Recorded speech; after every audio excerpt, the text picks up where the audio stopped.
نحمده ونستعينه ونصلي على رسوله الكريم أما بعد.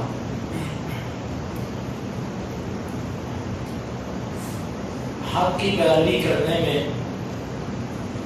جن رکاوٹوں کا ہم نے پچھلے دروس میں ذکر کیا ان میں ایک رکاوٹ اور ہے، اور اس رکاوٹ کا تعلق کسی فرقے سے نہیں.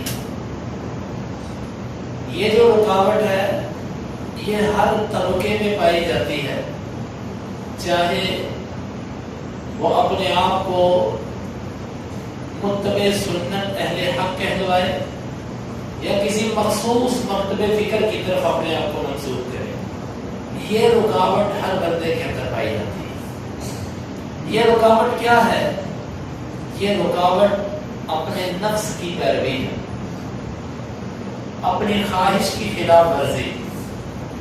اس کا کوئی مذہب نہیں ہے، نہ اس کا کوئی فرقہ ہے، بلکہ یہ اپنی پسند اور ناپسند دیکھتا ہے. جب کوئی چیز اس کو اچھی لگتی ہے تو یہ نفس اس کو قبول کر لیتا ہے، چاہے دنیا اس کے خلاف ہو. اور جب کوئی چیز اس کو نفس کو بری لگتی ہے تو یہ نفس اس کو رد کر دیتا ہے، اگرچہ قرآن اور حدیث میں وہ حکم قطعی ہو، اس کے سوا اور کسی طرف جانے کی گنجائش ہی نہ ہو. ایک مثال، رسول اللہ صلی اللہ علیہ وسلم کے خلاف کے حق میں رسول اللہ صلی اللہ علیہ وسلم کے پاس ایک فیصلہ آیا.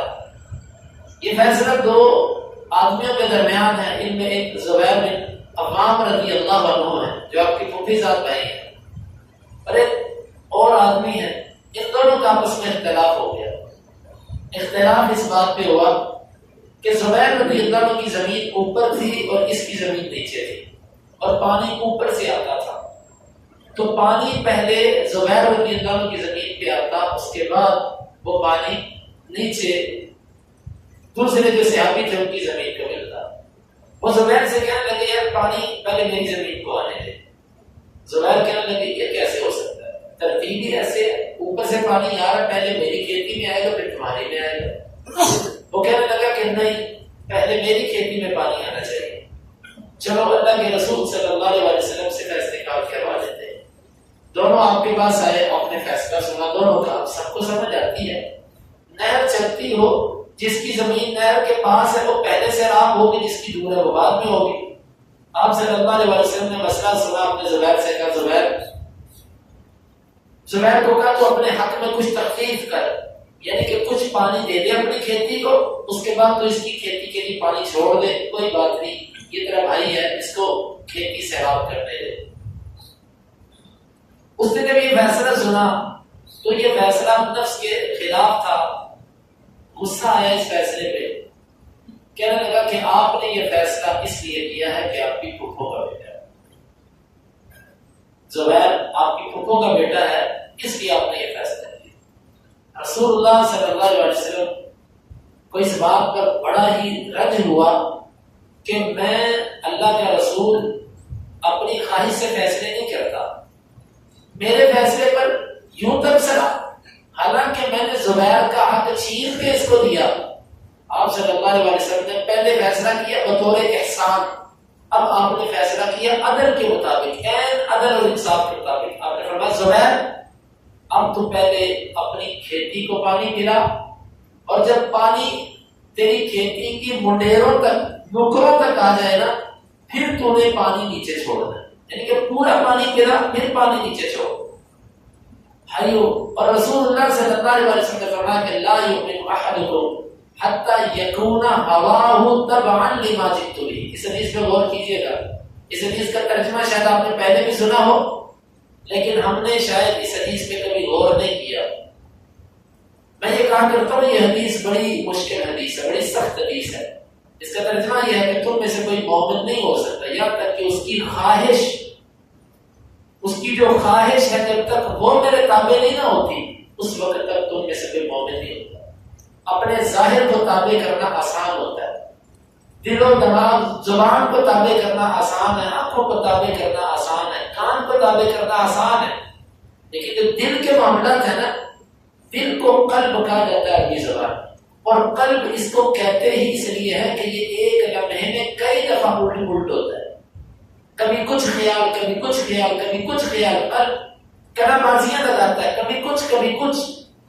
آپ نے فرمایا کہ تم میں سے جب تک کسی کی خواہش اس چیز کے تابع نہیں ہوتی جس کو میں لے کے آیا ہوں، وہ مومن نہیں ہو سکتا۔ کیا مطلب نکلا کہ ہم رسول اللہ صلی اللہ علیہ وسلم کے لائے ہوئے دین کے لیے اپنی خواہش کو بھی تابع کریں، اور خواہش ہی بہت بڑی رکاوٹ ہے۔ ان النفس لامارۃ بالسوء، بہت ساری احادیث ایسی ہیں کہ جن میں ہماری خواہش رکاوٹ ہوتی ہے، ہم اس کو قبول کرنے کے لیے تیار نہیں ہوتے۔ اور خواہش کے اندر کیا کیا چیزیں آتی ہیں، مثلا ہم دل میں یہ رکھ لیتے ہیں کہ برادری والے کیا کہیں گے، کیا کہیں گے خاندان کے لوگ مجھے، محلے دار کیا کہیں گے، دوست احباب کیا کہیں گے، فلاں کیا کہے گا۔ اور بعض دفعہ رکاوٹ پتہ کیا ہوتی ہے، ایک بندہ ہمیں کہتا ہے اس بات کو قبول کر لو، ہم کہتے ہیں کہ نہیں، پہلی دفعہ نہ کی، تھوڑی دیر کے بعد نماز اپنی جگہ پہ آیا، اس نے کہا یار بات تو اس کی ٹھیک تھی، لیکن اب اگر میں مان گیا نا تو وہ کہے گا دیکھا نا، مان گئے، تسلیم کر دیا نا۔ یہ بہت بڑی رکاوٹ ہوتی ہے۔ اللہ رب العزت نے قرآن مجید میں پہلی قوموں کے ایمان نہ لانے کی جو وجوہات ذکر کی ہیں، ان میں ایک وجہ یہ بھی ہے کہ پہلی دفعہ یہ بغیر سوچے سمجھے ایک دفعہ نہ کر گئے، نہ کر دی انہوں نے کہ نہیں مانتے، بعد میں سوچا سمجھا، سمجھ بھی آئی، لیکن اب پہلی نہ ماننے میں رکاوٹ بن گئی کہ اب اگر میں مان گیا تو کیا کہیں گے سر۔ بھائیو یہ بات یاد رکھیں، یہ سب حق کے رستے میں رکاوٹیں ہیں۔ جب تک ہم ان رکاوٹوں کو ختم نہیں کر دیتے، جب تک اللہ اور اس کے رسول ہماری نظروں میں سب سے بڑے نہیں ہو جاتے۔ منافق کے بارے میں اللہ رب العزت نے قرآن میں فرمایا کہ نہ یہ اللہ پہ یقین رکھتا ہے، نہ یہ آخرت پہ۔ بڑی تعجب والی بات ہے کہ منافق تو کہتا ہے میرا اللہ پہ یقین ہے، آخرت پہ یقین ہے۔ اللہ تعالیٰ نے اس بات کا ذکر اس لیے کیا کہ یہ لوگوں کو اللہ رب العزت سے بڑا سمجھتا ہے۔ وہ کیسے؟ یہ خالص ایمان اس لیے نہیں لاتا کہ لوگ کیا کہیں گے، لوگوں کی نظروں میں کیا کہلاؤں گا، یعنی کہ لوگ اس کی نظر میں زیادہ اہم ہوتے ہیں اللہ رب العزت کی بنسبت۔ تو ہمیں بھی یہاں فیصلہ کرنا ہے۔ قُلْ إِنْ كَانَ آبَاؤُكُمْ وَأَبْنَاؤُكُمْ وَإِخْوَانُكُمْ وَعَشِيرَتُكُمْ وَأَمْوَالٌ اقْتَرَفْتُمُوهَا، اگر تمہارے باپ، تمہارے بھائی، تمہارے بیٹے اور تمہارا مال اور وہ تجارت جس کے تم مال پڑ جانے سے ڈرتے ہو، حب الیکم من اللہ ورسولہ، وہ اللہ اور اس کے رسول سے زیادہ تمہیں پسندیدہ ہے، تو پھر ٹھہرے رہو یہاں تک کہ اللہ رب العزت تم پر اپنا عذاب لے آئے۔ تو بھائیو ہم سب اپنی اس بات میں بھی اصلاح کریں کہ حق کو قبول کرنے کے لیے یہ جو نفس کے وسوسے ہیں، یہ جو خواہشات ہیں، ان سے بھی اللہ کی پناہ مانگیں۔ اور جب تک رسول اللہ صلی اللہ علیہ وسلم نبی ہونے کے باوجود یہ دعا کیا کرتے تھے تہجد کی نماز کے اندر، اللہم رب جبریل و میکائیل و اسرافیل فاطر السماوات والارض عالم الغیب والشہادہ انت تحکم بین عبادک فیما کانوا فیہ یختلفون اہدنی لما اختلف فیہ من الحق بإذنک انک تہدی من تشاء الی صراط مستقیم۔ رب العالمین جن چیزوں میں اختلاف ہو رہا ہے، ان اختلافی امور میں مجھے حق کی طرف رہنمائی فرما۔ یہ دعا کون کر رہے ہیں؟ رسول اللہ صلی اللہ علیہ وسلم، جن کے بارے میں اللہ تعالیٰ کا قرآن کہتا ہے وما ينطق عن الهوى، وہ اپنی مرضی سے نہیں بولتے۔ جب وہ نبی یہ دعا پڑھتے ہیں امت کو تعلیم دینے کے لیے کہ جب میں نبی ہو کے یہ دعا پڑھتا ہوں کہ رب العالمین جس مسئلے میں اختلاف ہے مجھے حق پہ چلا، تو امت کا زیادہ حق بنتا ہے کہ وہ رب العالمین سے یہ دعائیں کریں کہ یا اللہ جو حق ہے ہمیں اس تک رسائی عطا فرما، ہمیں حق تک پہنچنے کی توفیق عطا فرما۔ جب تک ہم حق تلاش کرنے کے لیے مخلص نہیں ہو جاتے، محض یہ کہنے سے جان نہیں چھوٹے گی فلانا یہ کہتا تھا، فلانا یہ کہتا تھا، فلانا یہ کہتا تھا، میں کس کی مانتا؟ اللہ رب العزت نے عقل نہیں عطا فرمائی، بصیرت نہیں عطا فرمائی، مارکیٹ کے اندر 10 قسم کی چیزیں پڑی ہوتی ہیں، ہم ان میں سے ایک نمبر تلاش کر دیتے ہیں کہ کر دیتے ہیں، دلچسپی ہوتی ہے نا اس لیے۔ دین کے معاملے میں 2 3 4 بندوں کی بات ہے، کیوں نہیں ہم تلاش کر پاتے؟ کوشش کریں، جستجو کریں، یہ نہیں ہو سکتا ایک بندہ مخلص ہو حق تلاش کرنے کے لیے، رب العالمین سے دعائیں کرتا ہو اور پھر اس کو حق نہ ملے۔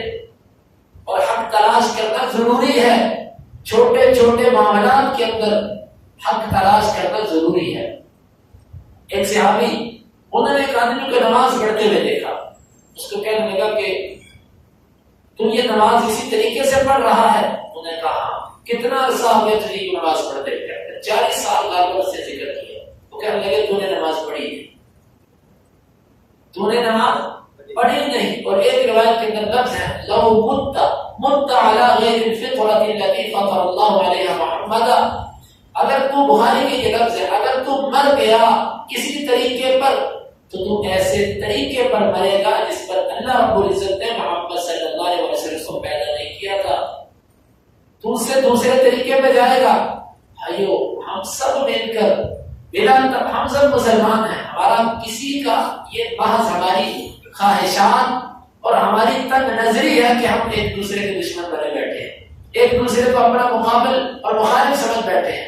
ہم سب مل کے اللہ اور اس کے رسول کی جو اصل رضامندی ہے اس کو تلاش کریں، اصل جو حق ہے کتاب و سنت میں، عقیدے کے مسئلہ میں، نماز کے مسئلہ میں، دیگر احکامات میں جو حق ہے ہم اس کو تلاش کریں۔